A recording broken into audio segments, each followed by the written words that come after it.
अभी जो चल रहा है हमारा सिंपल प्रेजेंट टेंस में, अभी हमारा यूज हो रहा है इज, ओ नहीं नहीं सॉरी, अभी जो हमारा जो सिंपल प्रेजेंट टेंस में जो यूज हो रहा है ए, ए एन और द, ये हमारा क्यों यूज हो रहा है? जैसा कि मैंने आपको बताया था कि साथ के साथ ही हमारा ग्रामर भी चलता रहेगा, ताकि बाद में कोई दिक्कत ना हो। कहीं ऐसा ना हो कि पहले मैं आपको टेंस सिखा दूं फिर ग्रामर सिखाऊं, तो कंफ्यूजन ज्यादा रहती है। जैसे कि अभी हमारे सिंपल प्रेजेंट टेंस में चल रहा है कि Ram is a good boy. Ram एक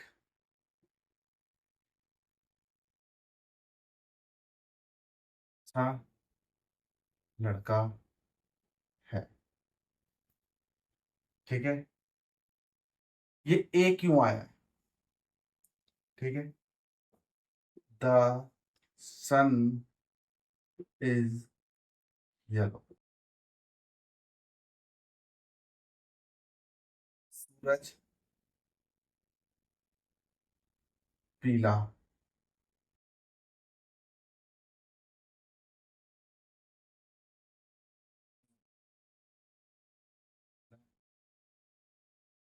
पीला है, पीला क्यों नहीं, पीला है। सूरज पीला है। ठीक है, ये द सन एक साइन भी कर दोगे तो चमकता है। द सन साइन, अगर इज हटा दोगे तो द सन साइन। मैं अभी इसलिए बता रहा हूँ कि ये द क्यों यूज हो रहा है, ये ए क्यों यूज हो रहा है।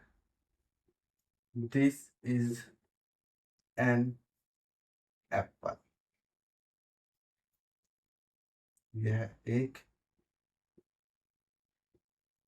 सेब।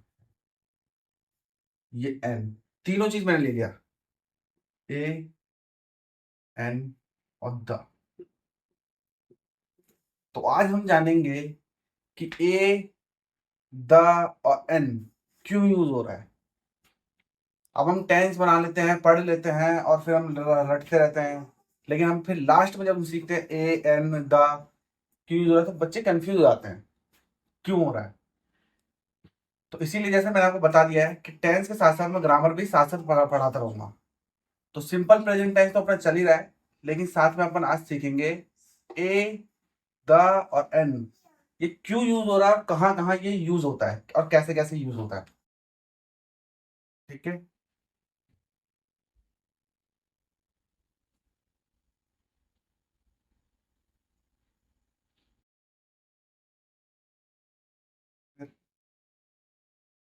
आज हम सीखेंगे पूरा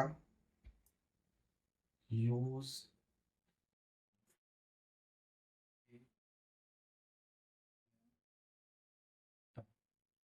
कहाँ कहाँ यूज होता है। ठीक है, इसके लिए मैं आपको बता दूं, ए एन और द को यूज करने के लिए आपको सबसे पहले पता होनी चाहिए अपनी भाषा और साउंड, बोलने का तरीका। ये जो पूरा डिपेंड करेगा हमारा, ये सिर्फ और सिर्फ सब डिपेंड करेगा हमारे साउंड पे। हम बोलते किस तरीके से हैं, बोलेंगे जिस तरीके से उसी तरीके से ये यूज होगा साउंड पे। आप जो मैं पढ़ा रहा हूँ उसको ध्यान में रखना, लेकिन साउंड इसमें ज्यादा डिपेंड करेगा, साउंड पे। ठीक है, तो ध्यान रखना। अब ए एन का यूज कैसा होगा, पूरा का पूरा जो डिपेंड रहेगा साउंड पे, हमारी बोलने के तरीके पे, बोलने के तरीके पे, तो ध्यान देना। इसके लिए हमें पता होना चाहिए वॉवेल्स, कॉन्सोनेंट, हिंदी में भी और इंग्लिश में भी। इंग्लिश में बोलते हैं अल्फाबेट। कुछ अगर गलती हो जाए तो सॉरी, क्योंकि मैं भी सीख के आपको सिखा रहा हूँ, ऐसी कोई बड़ी बात नहीं है। हिंदी में हम बोलेंगे वर्णमाला। बहुत जरूरी है, ये इन दोनों पे ही डिपेंड करेगा ये सारा, बोलने के तरीके पे, साउंड पे, साउंड।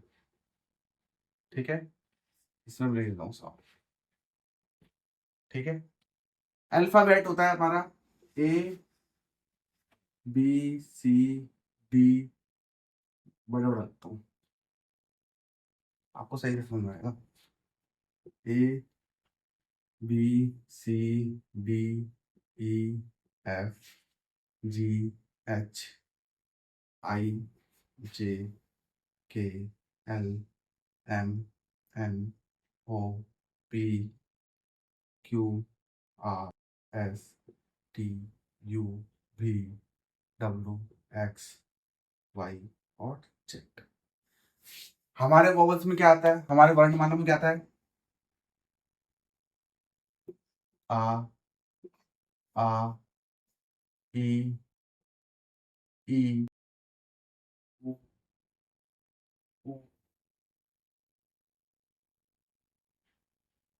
ई, उ हो गया।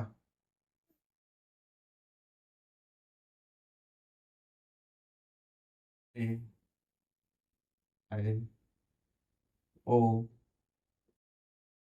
औ, अंग और आ।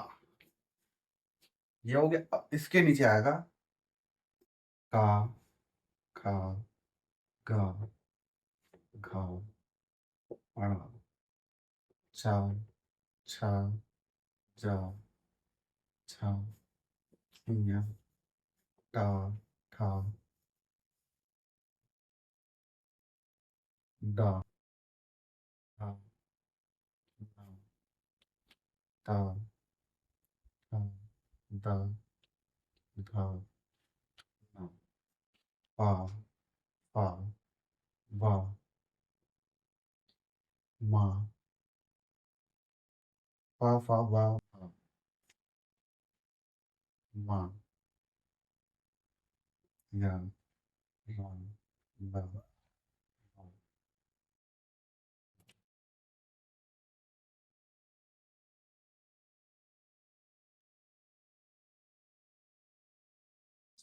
त्र, त्र और ज्ञ। ये हमारी हिंदी में होती है वर्णमाला और ये हमारी इंग्लिश में होती है अल्फाबेट। अब इसको हम कहते हैं स्वर। स्वर, ध्यान रखना, लिख रहा हूं, स्क्रीनशॉट ले लेना। इसको हम कहते हैं, यहां से यहां तक, व्यंजन। चलो, इसको हम कहते हैं व्यंजन। अब इसमें स्क्रीनशॉट लेना हो तो ले लो। इसमें ये साउंड है, साउंड के मैं बता रहा हूँ भाषा। ई, इसको हम स्वर बोलते हैं। का, खा, गा, घा, इसको हम बोलते हैं व्यंजन। इसमें भी दो तरीके से, ए, ई, आई, ओ, यू, इसको हम बोलते हैं वॉवेल्स, साउंड, वॉवेल साउंड। ठीक है, बाकी जो बच गए, B, C, D, F, G, H, J, K, L, M, N, P, Q, R, S, T, V, W, X, Y, Z, इसको बोलते हैं कॉन्सोनेंट। Consonants, consonants sound. ध्यान रहे, पूरा जो डिपेंड करेगा वो सिर्फ इस पे डिपेंड करेगा, वॉवेल्स पे, कॉन्सोनेंट पे, स्वर पे और व्यंजन पे। इसका पूरा यूज होगा ए, एन और द लगाने में। ध्यान रखना इस चीज का, कि ए कहाँ लगेगा, एन कहाँ लगेगा, द कहाँ लगेगा। तो ये पूरा जो डिपेंड करेगा आपके स्वर पे डिपेंड करेगा कि आप बोलते किस तरीके से हो और लगेगा क्या। आप बोलोगे क्या और लगेगा क्या। ठीक है, अब देखना तुम आगे, तो इसको नोट कर लो आप। ठीक है, अब हम बनाएंगे सेंटेंस। ध्यान रहे,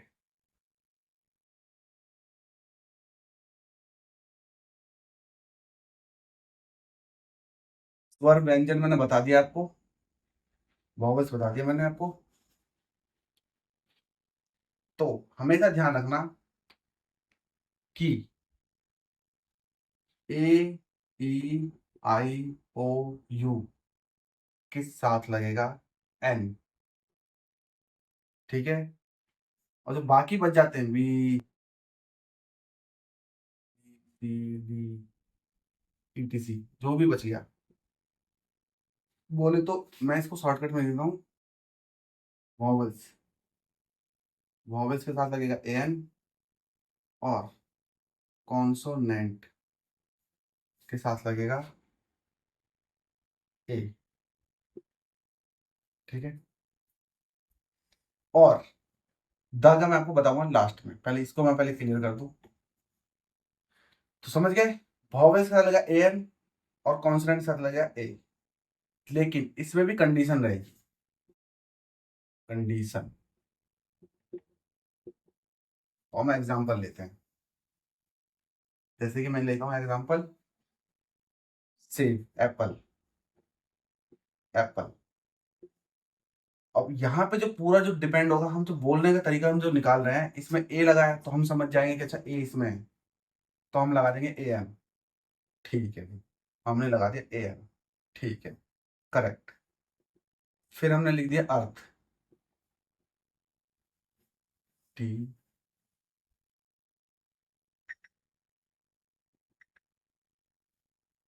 अर्थ, अर्थ, ई है। अच्छा ई है, यहाँ पे आ गया ए। ठीक है, एन लग जाएगा। समझ गए, ए ई आई ओ यू के साथ लगेगा एन, और इसके साथ अगर आ गया मान लो रैट आ गया, आर ए टी, रैट। ठीक है, इसके साथ आ जाएगा ए रैट। ठीक है, इतना समझ गया। तो ये तो हो गया सिंपल वाला। अब इसके मान लो लिख लो अम्ब्रेला, अम्ब्रेला। तो अम्ब्रेला में आ जाएगा अम्ब्रेला, ए एन। ठीक है, अब आप इसमें एक चीज कॉमन चेक करना, कॉमन में आपको दिखाता हूँ। एप्पल है, ठीक है, ए से आ रहा है। ठीक है, अर्थ है, आ से आ रहा है। रेट है, रा से आ रहा है। अम्ब्रेला है, आ से आ रहा है। ठीक है, ये सारे आ रहे हैं हमारे स्वर, ये तीनों स्वर है हमारे, तीनों स्वर। स्वर मतलब बोले तो आ से लेके आ तक। तो इसमें तो लग गया चलो एन, एन, लेकिन ये रा है, तो रा जो आ रहा है वो आ रहा है हमारा व्यंजन में। ठीक है, बोलने के तरीके पे, अब जैसे कि मैंने लिख दिया हावर। ठीक है, अब बोलेंगे भाई इसमें एच है, इसमें क्या है, एच है। ठीक है, तो एच में आप बोलोगे कि यार एच में तो इसमें से आएगा, एच तो इसमें है नहीं, तो ए आ जाएगा इसमें। आप तो यही सोच रहे होगे कि एच है इसमें, ए आई ओ यू तो है नहीं, तो ए आएगा इसमें। लेकिन ये आपकी गलत है। यहीं पे आपका पूरा फॉर्मूला लगता है आपका स्वर का, व्यंजन का, बोलने के तरीके को। हमेशा ध्यान रखना बोलने के तरीके को। ये है आपका सेकंड, सेकंड। फर्स्ट है आपका साउंड, फर्स्ट है साउंड, तरीका, बोलते कैसे हो, प्रोनाउंस कैसे करते हो आप। हावर, हावर मतलब होता है आवर, होता है इसको, हावर नहीं बोलते, आवर बोलते हैं, आवर। एच है तो इससे हमें मतलब नहीं है, हम पढ़ क्या रहे हैं इसको, आवर। तो यहां पे आएगा एन। ध्यान रखना, बोलने के तरीके पे ही डिपेंड करेगा पूरा कि आप क्या बोल रहे हो, और पूरा हिंदी से ही डिपेंड होगा। आवर बोला है आपने, एच लग जाएगा। ध्यान रहे, कुछ भी शब्द बोलते हो आप, कुछ भी आप बोल क्या रहे हो, हमारे हिंदी में बोल क्या रहे हो, वो डिपेंड करेगा यहाँ पे। इंग्लिश में ये नहीं कि आपने देख लिया एच है तो ए लगा दिया, बोलने का तरीका क्या है उसका, ध्यान रखना इसको। ठीक है, तो ये हमारा जो पूरा डिपेंड करेगा साउंड पे डिपेंड करेगा। जैसे कि आ, यहाँ लिख देता हूं मैं, क्या लिखूं, अर्थ, नहीं इसमें तो कुछ नहीं आएगा।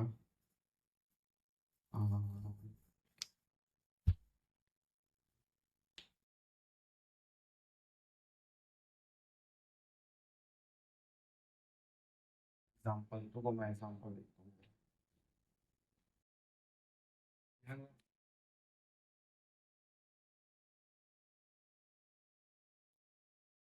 आपको एक आधा एग्जाम्पल लगा देता हूँ, क्या बताऊँ।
दिखा नहीं रहा तो मैं अपनी तरफ से कुछ ना कुछ बताता रहता हूँ आपको।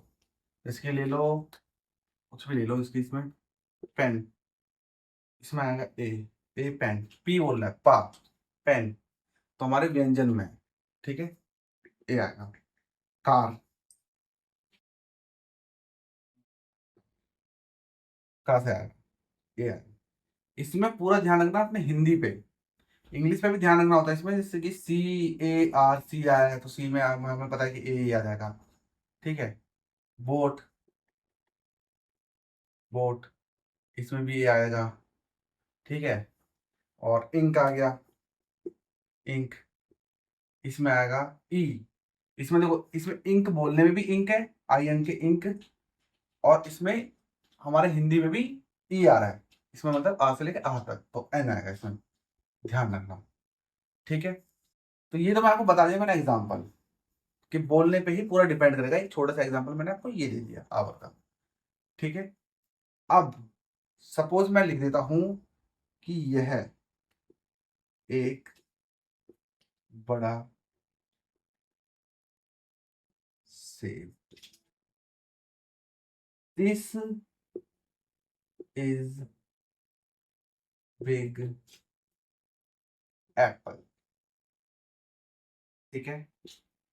अब बताओ, ये ऐसे स्कूल में क्वेश्चंस भी आते रहते हैं कि अब यहाँ पे this is big Apple, Apple तो है, ठीक है जी, हमने एप्पल देख लिया, अच्छा एप्पल, हाँ एप्पल है, तो एप्पल में ए आ रहा है, ए से बोला जा रहा है एप्पल, आ से लेके अंग तक। हमें ध्यान रखना है कि इंग्लिश का शब्द हम कैसे बोल रहे हैं, हिंदी नहीं कि सेब में हमने सा ढूंढने लग गए तो सा इसमें आएगा तो हमने ए लगा दिया, नहीं, हमें एप्पल, ए से बोल रहे हैं एप्पल, तो एन। तो हम तो सोच रहे हैं भाई ए, ऐसे ए से एप्पल है और हम ए बोल रहे हैं, ए, आ से लेकर अंक तक में भी आ गया और ए शुरू में भी है, चलो फिर हमने दोनों दो दो जो चीजें हमने चेकआउट कर ली, तो इसमें ए एन आ जाएगा।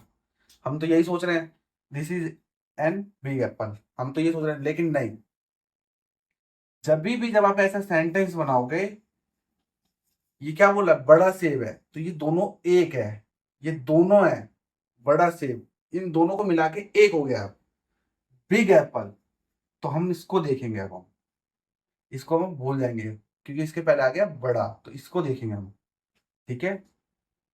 बिग, क्या है ये, बड़ा, दोनों एक हो गया और इसके आगे यही है, बिग है, तो बिग को सबसे पहले हम देखेंगे कि बा, व्यंजन में आएगा बी, ठीक है, और बी, इसमें भी ए आए, ध्यान रखना इस चीज का, जो पहले आएगा उसको हम डिपेंड करेंगे कि क्या आएगा, ठीक है।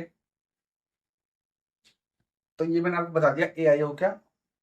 अगर कोई भी डाउट हो कमेंट में पूछते रहना, मैं बताता रहूंगा, टेंशन मत लो।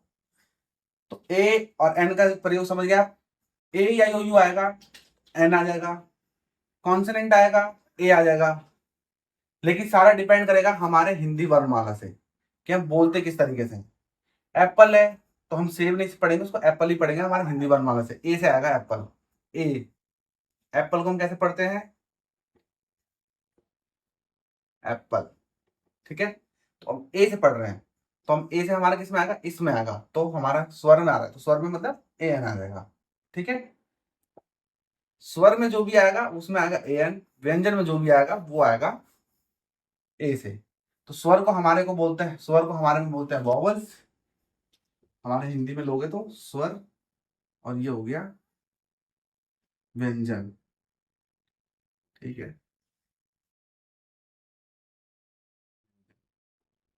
ठीक है, स्वर एंड व्यंजन, ध्यान रखना इस चीज को, क्या बोल किस तरीके से रहो। स्वर अगर हमारे हमारे बोलने में अगर हमारा स्वर आ रहा है तो एन लगा देना, बोलने में अगर हमारा व्यंजन आ रहा है आवर के जैसे, तो एन लगा, वो व्यंजन आ रहा है तो ए लगा देना, ध्यान रखना बोलने के तरीके पे डिपेंड करेगा सारी चीजें। और अगर कोई चीज है, ए एप्पल, बी एप्पल, जो भी है, इसको इसको तो हम बाद में पढ़ रहे हैं, अब इसके आगे अगर कुछ आगे बड़ा आ गया, सफेद चूहा, ठीक है, या जो भी आ गया, तो हम उसमें देखेंगे सबसे आगे वाले सब्जेक्ट को, ऑब्जेक्ट को, कि आगे क्या है, आगे क्या है, बिग, तो बी आ जाएगा, ठीक है। ध्यान रखना। अब हम पढ़ेंगे ए आई ओ यू को। मैंने बता दिया आपको कि अपने स्वर पे ध्यान देना है, हमारे स्वर पे, हिंदी पे, कि ये बोला किस तरीके से रहा है। ठीक है, उसी के डिपेंड करेगा पूरा। हम एप्पल बोल रहे हैं, हमारे हिंदी में ए से बोला जाएगा एप्पल, तो हमारे स्वर में आ जाएगा और वो एन लग जाएगा। आवर बोल रहा है, ये भी हमारे इसमें एन लग जाएगा। रेट बोल रहा है, र से आ रहा है, तो हमारा ए आ जाएगा, हमारे व्यंजन में आ रहा है वो। ध्यान रखना। और ये मैंने आपको बता दिया कि बिग एप्पल है, अगर किसी भी ऑब्जेक्ट आगे एक और ऑब्जेक्ट आ रहा है तो उसको पहले हम चेक करेंगे क्या है, क्या स्वर है इसका, क्या साउंड है, साउंड प्रोनाउंस किस तरीके से हो रहा है। ब से प्रोनाउंस हो रहा है तो ए आ गया। अगर यहीं की जगह इंक वगैरह आता या कुछ और आता तो उसमें देखा जाता। अब हम देखेंगे द का।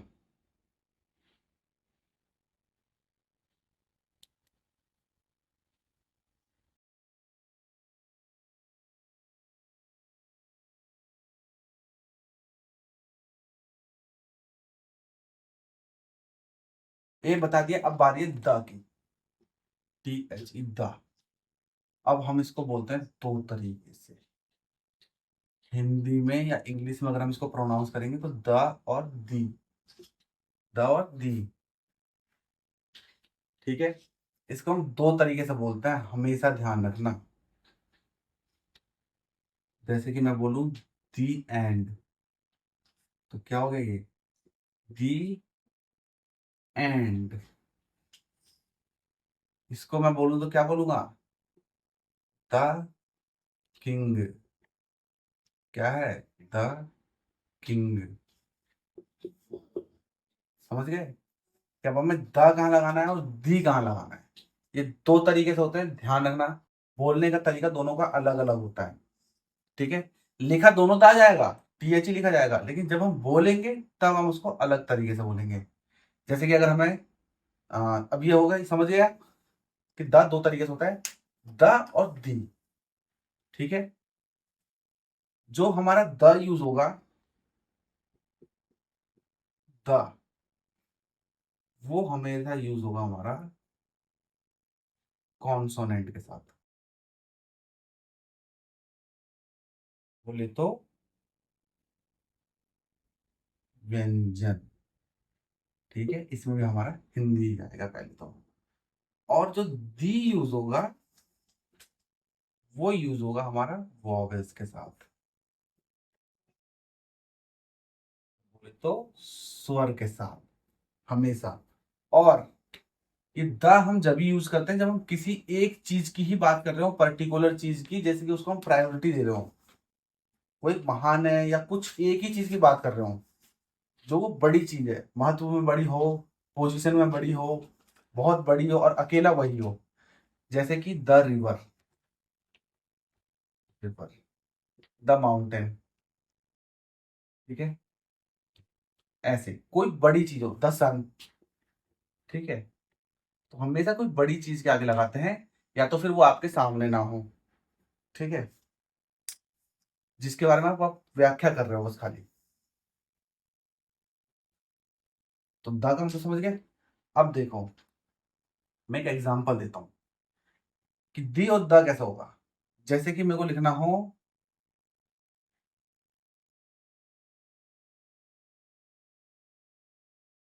मैं इसे क्या पढ़ूं, द अर्थ पढ़ूं या दी अर्थ पढ़ूं।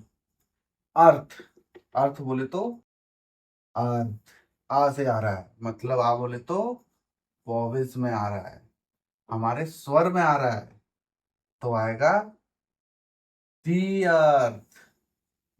हम बोलेंगे इसको, अगर हमें किसी को बोलना हो तो दी अर्थ। ठीक है, अब हमें पढ़ना हो ताजमहल, अ,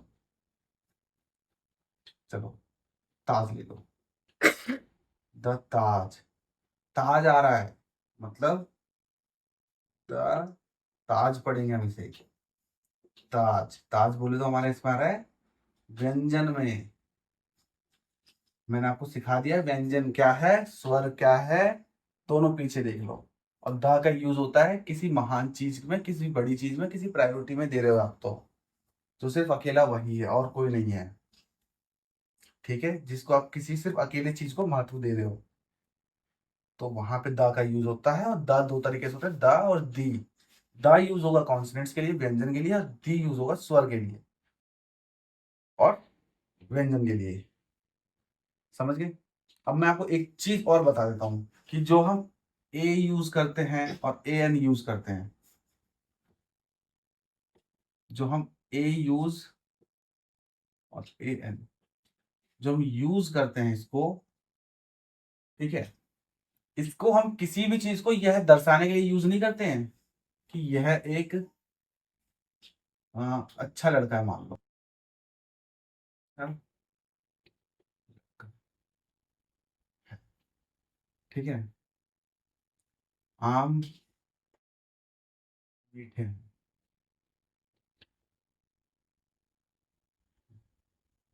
ठीक है।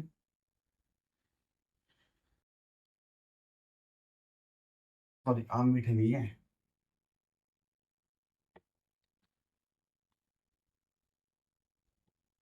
एक पहाड़ है, ठीक है।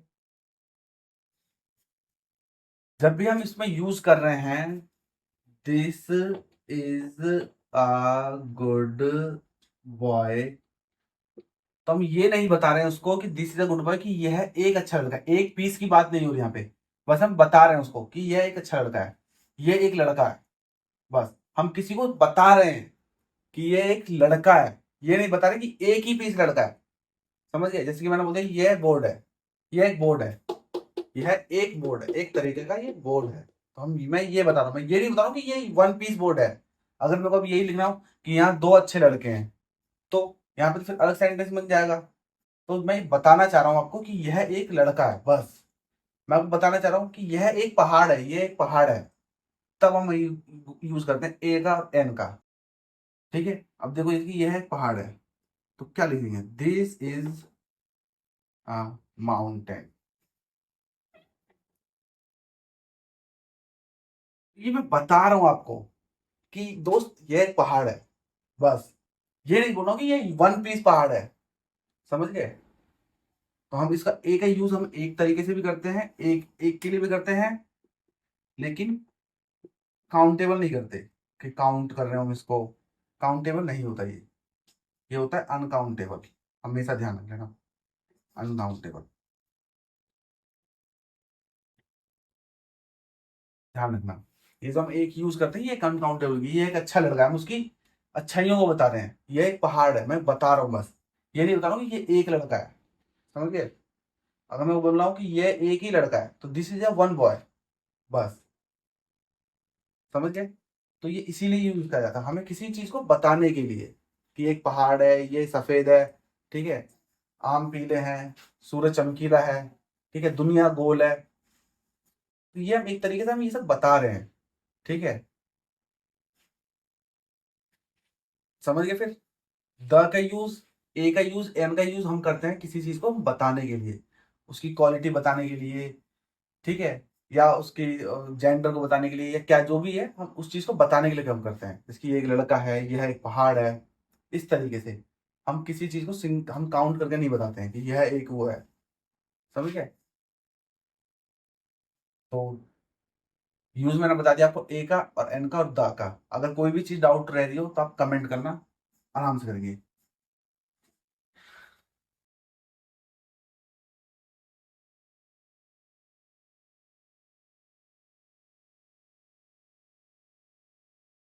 बच्चों, मैंने आज आपको बता दिया, मैंने यूज ऑफ ए का, एन का और द का, ठीक है।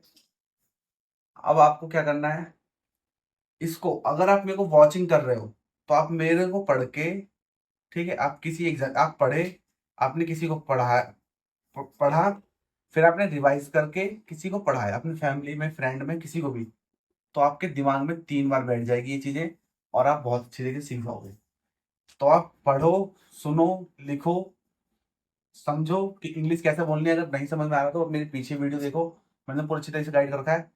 आप पढ़ोगे, रिवाइज करोगे और अपने फैमिली में किसी को पढ़ाओगे, तो इसमें क्या होगा कि एक आप तो पढ़ ही रहे थे, ठीक है, आपने एक बार पढ़ लिया, फिर आपने एक बार रिवाइज और कर लिया, फिर आपने अपने दोस्त को समझा दिया, या अपने फैमिली में समझा दिए, ब्रदर को, सिस्टर को, ठीक है। तो आपने 3-3 बार रिवाइज कर लिया और आप हो गए ग्रेट वाले। तो आपके दिमाग में पूरा फिट बैठ जाएगा, ठीक है।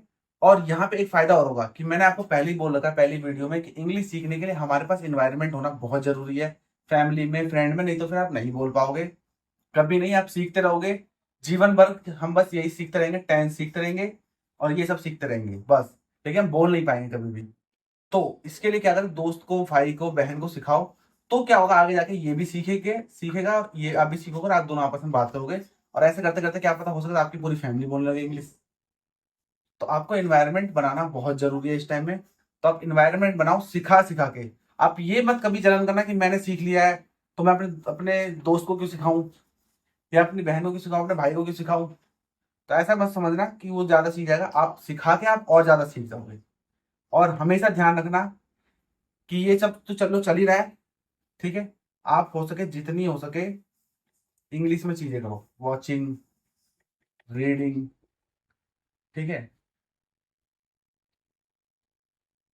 लिसनिंग, जितनी भी करते हो, राइटिंग, ठीक है, स्पीकिंग। इससे आपको दो फायदे होंगे। पहला कि आपको जो भी चीजें वर्ड को याद करने पड़ते हैं डिक्शनरी में से निकाल के, वर्ड को जो याद करने पड़ते हैं, जो भी याद करने पड़ते हैं आपको डिक्शनरी में से निकाल के, वो आधी चीजें वो आपको यहाँ पे समझ में आने लगेगी। जब आप किसी वीडियो देखोगे तो यहाँ समझ में आ जाएगी, पढ़ोगे फिर यहाँ समझ में आ जाएगी, लिसनिंग करोगे फिर यहाँ समझ में आ जाएगी, राइटिंग करोगे फिर समझ में आ जाएगी। कहाँ से भग के जाएगा दिमाग, सोचेगा एक बार में कि चल यहाँ से ये वॉचिंग वाला निकाल देता हूँ दिमाग से। फिर आपने पढ़ने आ गए, फिर पढ़ने वाला दिमाग सोचेगा पढ़ने वाला निकाल देता हूँ, ठीक है। आपने वॉचिंग करी 10 चीजें, इसमें से आपको आपके माइंड में बैठ गई एक चीज और 9 चीज दिमाग ने निकाल दी। फिर रीडिंग करी आपने 10 चीजें, फिर दिमाग ने आपकी 9 चीजें निकाल दी, एक चीज फिर बैठ गई। फिर लिसनिंग करी आपने, कुछ गाने सुन लिए, कुछ न्यूज पढ़ लिया, कुछ आर्टिकल सुन लिया आपने, मैगजीन सुन लिया आपने ऑडियो में। फिर दिमाग ने बोला कि नहीं ज्यादा दिमाग पे लोड ले रहा है, निकालो सारी चीजें, भूल जाओ सब चीज। 10 चीज फिर भूल गए, फिर 9 चीज। फिर आप लिखने आ गए, अपनी स्कूल की किताबें लिख रहे हो, कॉपी लिख रहे हो, जो भी लिख रहे हो इंग्लिश में लिख रहे हो। फिर यहाँ पे आपने 10 चीजें लिखी, फिर आपने दिमाग ने आपके 9 चीजें फिर उड़ा दी, फिर एक चीज बच गई। फिर आप बोलने लगे, बोलने कितने वो लगे, 1 2 3 4, ये 4 को फिर आप बोलने लगोगे, समझिए। तो ये 4 चीजें काम जाएंगी पक्के, ये तो परमानेंट फिक्स हो गई दिमाग में, ये तो परमानेंट फिक्स है, फिक्स है ये तो। अब ये कहाँ जाएगी दिमाग में। तो दोस्तों यही करना बच्चों, पढ़ो और समझो और प्रैक्टिस करते रहो। प्रैक्टिस इज वेरी इंपॉर्टेंट, ठीक है। तो आज के लिए इतना ही काफी है। अब हम नेक्स्ट में जब हम सिंपल टेंस सीखेंगे तब हमें फिर यूज ए और एन का हमें बताना नहीं पड़ेगा आपको, समझिए। जब सिंपल टेंस सीखेंगे तब आपको ए एन का नहीं बताना पड़ेगा। तो अब नेक्स्ट में जो नेक्स्ट क्लास सीखेंगे, नेक्स्ट क्लास सिंपल के सारे टेंस सीखेंगे, ठीक है। प्रेजेंट, पास्ट, फ्यूचर, ठीक है। ये सारी चीजें हम सीखेंगे नेक्स्ट क्लास में। और बच्चों आप मुझे फॉलो करते रहो, सब्सक्राइब करते रहो, ठीक है। तो आप एक तो कन्वर्सेशन आप घर पे कर ही रहे हो, ठीक है। और अब जब मैं आऊंगा मैं लाइव आके रोज करा करूंगा कन्वर्सेशन, लेकिन अभी नहीं है, थोड़े सब्सक्राइबर्स बढ़ जाएं, थोड़ा और स्टूडेंट्स ज्वाइन हो जाए, लाइव सब कन्वर्सेशन करा करेंगे, तो इससे हमारी इंग्लिश और स्ट्रांग होगी। तो आज का ध्यान रखना, ए का और एन का और द का यूज, ठीक है। कोई गलती होगी तो कमेंट में जरूर बताइएगा मेरे को। जय श्री कृष्ण।